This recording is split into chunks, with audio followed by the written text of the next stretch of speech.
نعلن على ابتداء هذه الوقفه الاحتجاجيه اللي احنا مرغمين باش نديروها. كان على الاداره تاع الحوار وما كناش كاع نديروه، لكن مع الاسف. بسم الله الرحمن الرحيم. إخواني أخواتي المتقاعدين، ارتباطا بالوقفة الاحتجاجية التي نظمتها الجمعية الوطنية لاتصالات المغرب بتاريخ 21 ماي 2024، والتي كللت بالنجاح بكامل المقاييس وتنفيذا لمقررات المكتب الإداري للجمعية، فإنكم تجتمعون اليوم مجددا في هذا اليوم الأغر لندق من جديد نقوص الخطر على أسماء إدارتنا التي وهبناها حياتنا وشبابنا ولم نتاق منها إلا الصدود وتعنت فالجميل.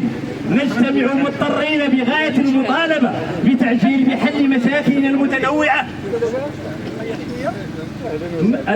والتي تمت الإشارة إليها في مختلف بياناتنا وبلاغاتنا ومراسلاتنا إلى الجهات المعنية.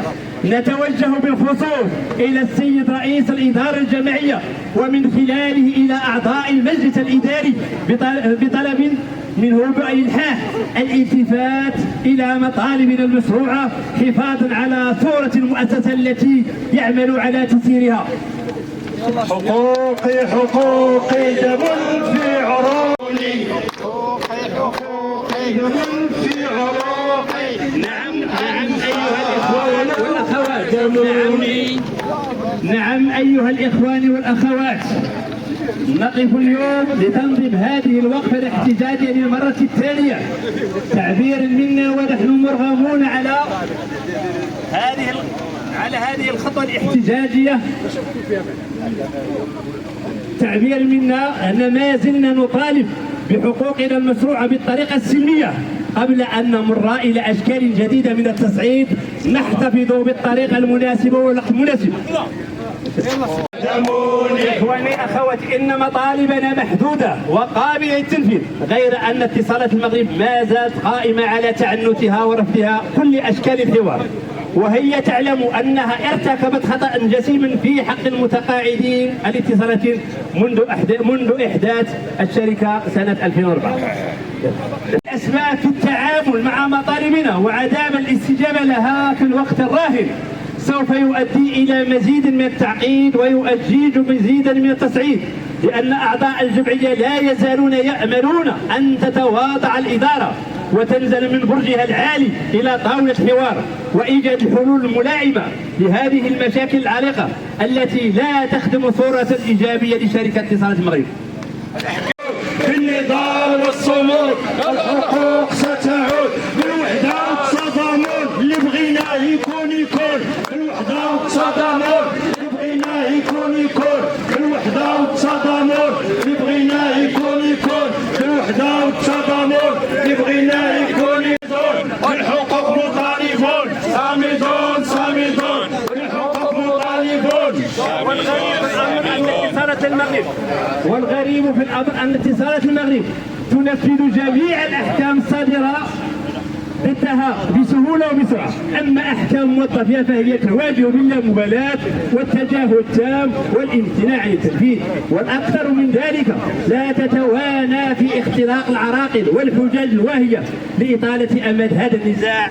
لعل المتقاعدين ييأسوا، وهذا غير صحيح، ولن ييأسوا ونستمروا إلى أن يرث الله أرضهم العالية. هو الأحكام هي والتنفيذ فينا هو، الأحكام هي والتنفيذ فينا هو، الأحكام هي والتنفيذ فينا هي. لكن هذه الفئة عاقدة العلم متسلحة بالإيمان بقضيتها ولن تتراجع حتى تسترجع كرامتها التي داست عليها أقدام جبابرة اتصالات المغرب، ولن تتوانى في النضال والكفاح بشتى الوسائل المشروعة إلى آخر رمق من حياتهم. وبعد ذلك سينهض جيل آخر من ذوي الحقوق ليحمل الإشعال المطالبة باسترداد ما أخذ منه من غير حق.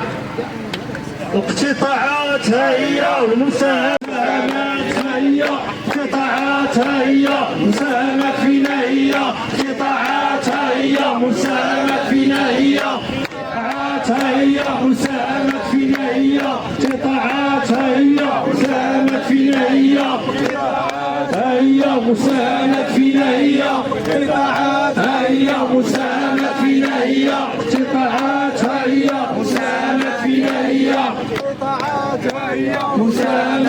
نهية.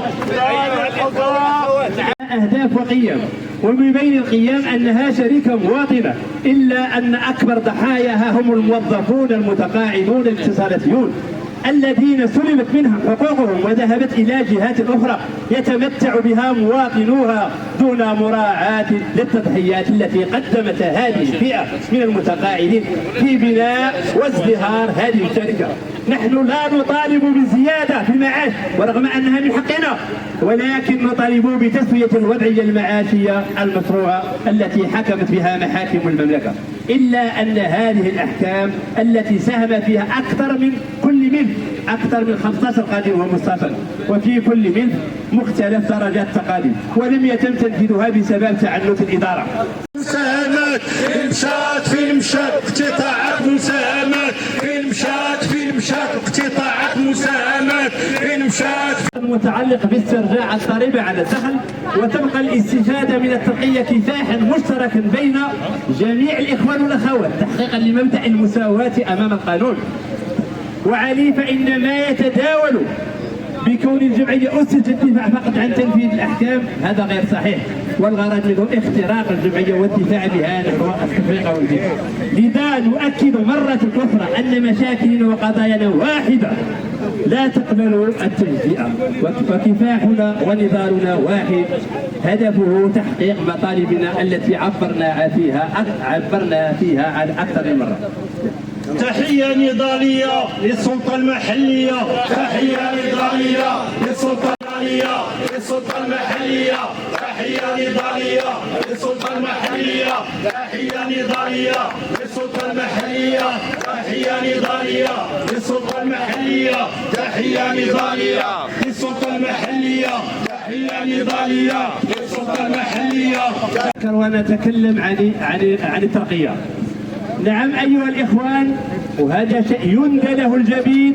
أنا اتصلوا بي واحد العدد الإخوان من أقاليم من المسترجعة من الصحراء الحبيبة أنهم كاين اللي دوز 25 و30 عام السلم اللي دخل فيه بقى فيه حتى، وهذا لا يعقل عباد الله وجه إنسان، رغم أننا في القانون ديالنا 24 96 أنه كل مستخدم أو موظف بعد 3 سنين له الحق أن يترشح، يمكن عام عامين 3 سنين 4 سنين، ولكن أن يبقى 30 سنة هذا غير معقول.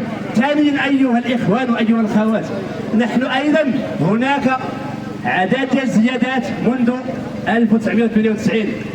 هذه الزيادات لم نستفيد منها على مستوى التقاعد، لأنه من خلال الطابلو اللي كاين ومن الأرقام اللي كتضرب لم نستفيد منها، وهذا سؤال سنوجهه إلى الصندوق المغربي للتقاعد ليفيدنا فيه، لأن أي زيادة كتكون لا بد واحد الطرف منه خاصو يأثر في التقاعد ديالنا. لحد الساعة احنا لم نتوصل بأي شيء. اتصالات هي والحقوق فينا هي، اتصالات هي والحقوق فينا هي. نعم أيها الإخوان، الحقوق فينا هي.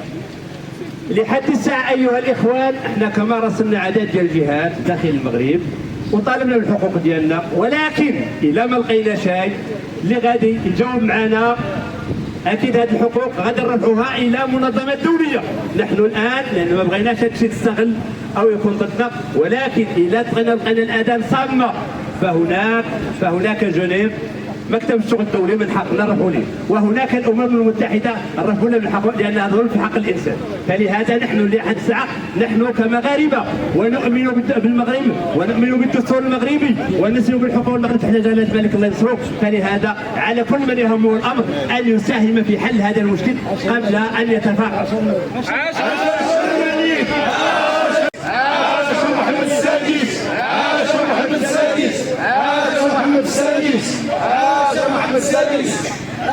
ايها الاخوان والاخوات، اللي هو العويسي احمد اللي هو من الناس اللي ضحايا ديال المغادره الطوعيه غادي ياخذ الكلمه في بعد دقائق، فليتفضل مشكورا.